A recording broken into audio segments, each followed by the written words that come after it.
ఓం శ్రీ గురుభ్యో నమః.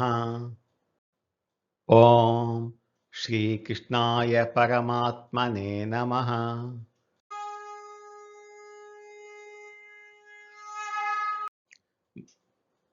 భగవద్గీత మోక్ష సన్యాస యోగంలో ఈరోజు మనం 28, 29 శ్లోకాలను తెలుసుకుందాము. ఇంతకు ముందు శ్లోకాలలో సాత్విక, రాజసిక కర్తల లక్షణాలను గురించి తెలుసుకున్నాం కదా. ఈ 28వ శ్లోకంలో అత్యంత హీనమైన అజ్ఞానంతో నిండిన తామసిక కర్త అంటే తమోగుణంలో ఉన్న వ్యక్తి యొక్క లక్షణాలు వివరిస్తున్నారు స్వామి. 28వ శ్లోకం. అయుక్త ప్రాకృత స్తబ్దః శఠో నైష్కృతికోలసః విషాదీ దీర్ఘసూత్రీ చ కర్తా తామస ఉచ్యతే. తమోగుణంలో ఉన్న వ్యక్తి యొక్క 8 లక్షణాలను వివరిస్తున్నారు స్వామి. అయుక్త, జితేంద్రియుడు కానివాడు, అదుపు లేనివాడు. వీరికి ఇంద్రియ నిగ్రహం ఉండదు.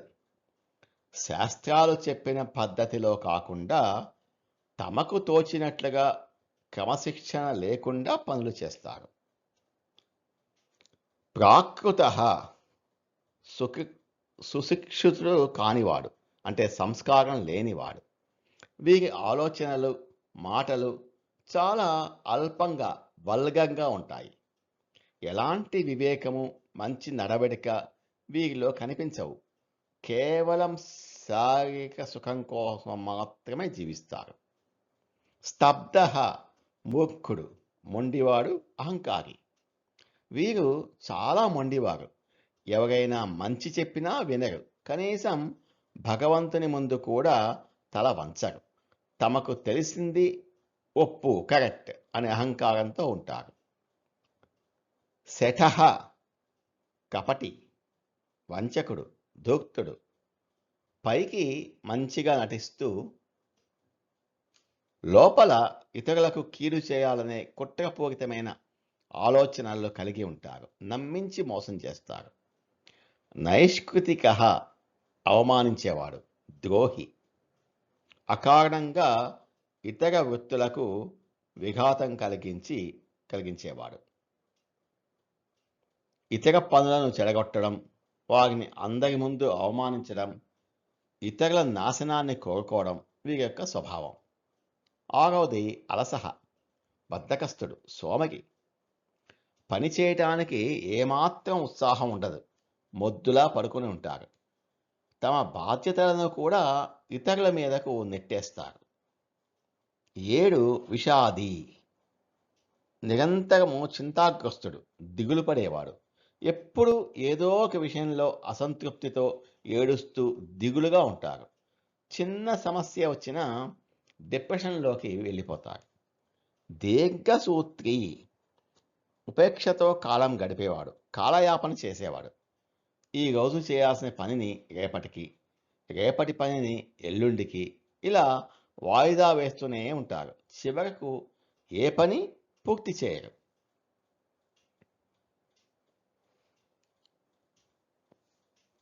ఎవరికైతే ఎలాంటి క్రమశిక్షణ, అయుక్త, మంచి నడవడిక అంటే ప్రాకృత ఉండవు ఇటువంటి వ్యక్తికి, తల్లిదండ్రులు, హితైషులు మంచి చెప్పినా వినడు. స్తబ్ద, డబ్బు కోసం ఇంట్లో వాళ్ళనే మోసం చేస్తాడు. శత, ఎప్పుడు బద్ధకంగా పడుకుని ఉంటాడు. అలసహ, అడిగితే నా బతుకింతే అని ఏడుస్తూ ఉంటాడు. విషాది, ఏదైనా పని ఇస్తే దాన్ని ఎప్పటికీ పూర్తి చేయకుండా వాయిదా వేస్తూనే ఉంటాడు. దీర్ఘసూత్రి. ఇవన్నీ పక్క తామసిక కర్త యొక్క లక్షణాలు.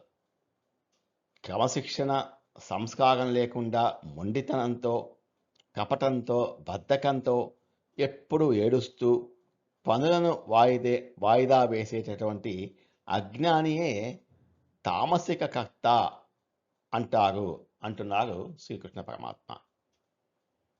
అయుక్త ప్రాకృత స్తబ్ధ శఠో నైష్కృతికోలసః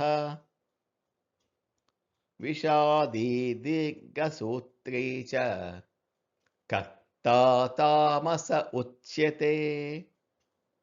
ఎవరైతే శాస్త్ర నియమాలను పాటించకుండా అయుక్త, సంస్కారం లేకుండా ప్రాకృత, మొండిగా స్తబ్ధ, కపటంతో శఠో, ఇతరులను అవమానిస్తూ నైష్కృతిక, బద్ధకంగా అలసహ, ఎప్పుడూ దిగాలుగా విషాది, మరియు పనులను వాయిదా వేస్తూ దీర్ఘసూత్రి ఉంటారో అలాంటి పని చేసేవాడిని తామసిక కర్త అంటారు అని అంటున్నారు శ్రీకృష్ణ పరమాత్మ.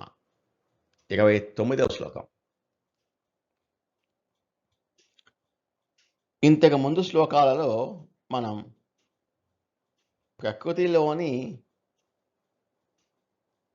3 గుణాల ఆధారంగా జ్ఞానం, కర్మ, కర్త ఎలా 3 విధాలుగా ఉంటాయో తెలుసుకున్నాం కదా.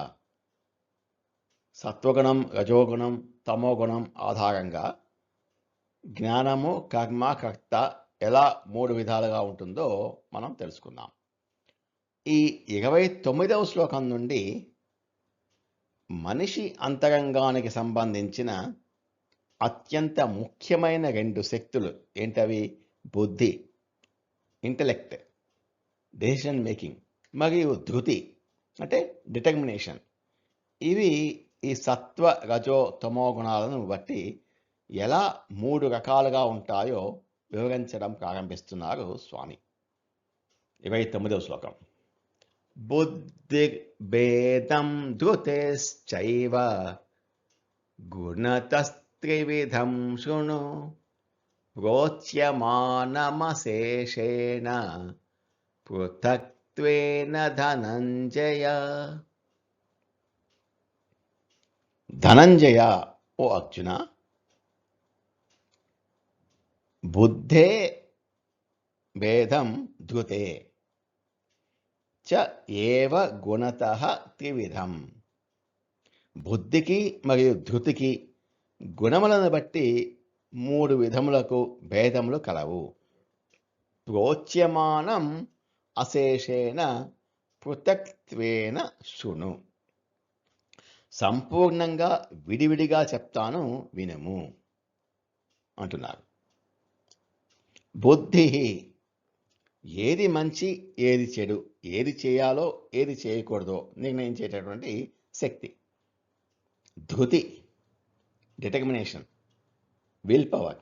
మనం తీసుకున్న నిర్ణయానికి కట్టుబడి కష్టాలు వచ్చినా సుఖాలు వచ్చినా సరే ఆ పనిని సాధించే మానసిక స్థైర్యము లేదా పట్టుదల, దీన్ని ధృతి అంటారు. గుణాల ప్రభావం. జ్ఞానం, కర్మ, కర్తలాగే మన నిర్ణయం తీసుకునే బుద్ధి, ఆ శక్తి, నిలబడే శక్తి అంటే ధృతి కూడా సత్వ, రజో, తమో గుణాల ప్రభావానికి లోనవుతాయి. మనలో ఏ గుణం ఎక్కువగా ఉంటే మన బుద్ధి మరియు ధృతి అలాగే ప్రవర్తిస్తాయి.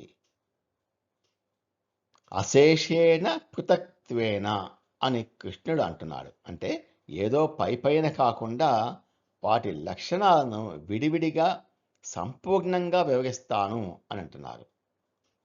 ఇది తెలుసుకోవడం ద్వారా మనల్ని మనం అర్థం చేసుకోవచ్చు.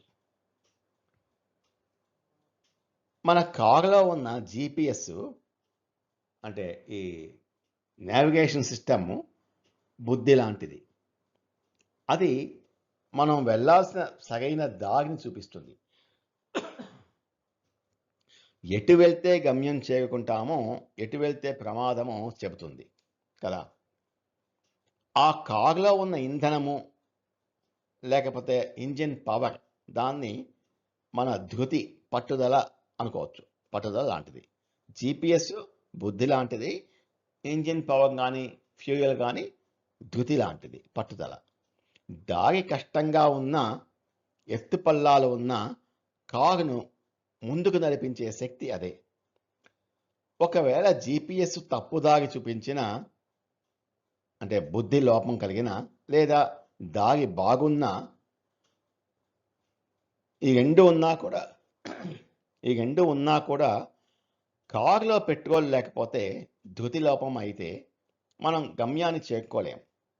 కాబట్టి జీవితంలో సక్సెస్ అవటానికి బుద్ధి మరియు ధృతి రెండు ఉండాలి. రెండు కూడా సరైన స్థితిలో ఉండాలి.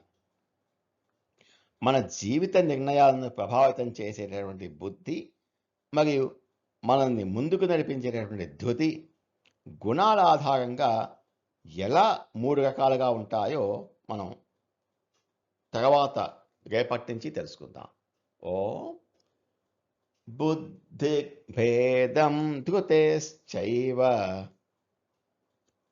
గుణతస్త్రివిధం శృణు ప్రోచ్యమానమశేషేణ పృథక్త్వేన ధనంజయ. ఓ ధనంజయ, అర్జున, ప్రకృతిలోని 3 గుణాల ఆధారంగా బుద్ధి మరియు ధృతి కూడా 3 రకాలుగా ఉంటాయి. వాటి గురించి ఇప్పుడు నేను నీకు విడివిడిగా పూర్తిగా వివరిస్తాను. శ్రద్ధగా విను అంటున్నారు శ్రీకృష్ణ పరమాత్మ. ఓం తత్సత్. నమో భగవతే వాసుదేవాయ. ఏతత్ ఫలం శ్రీకృష్ణార్పణమస్తు. స్వస్తి.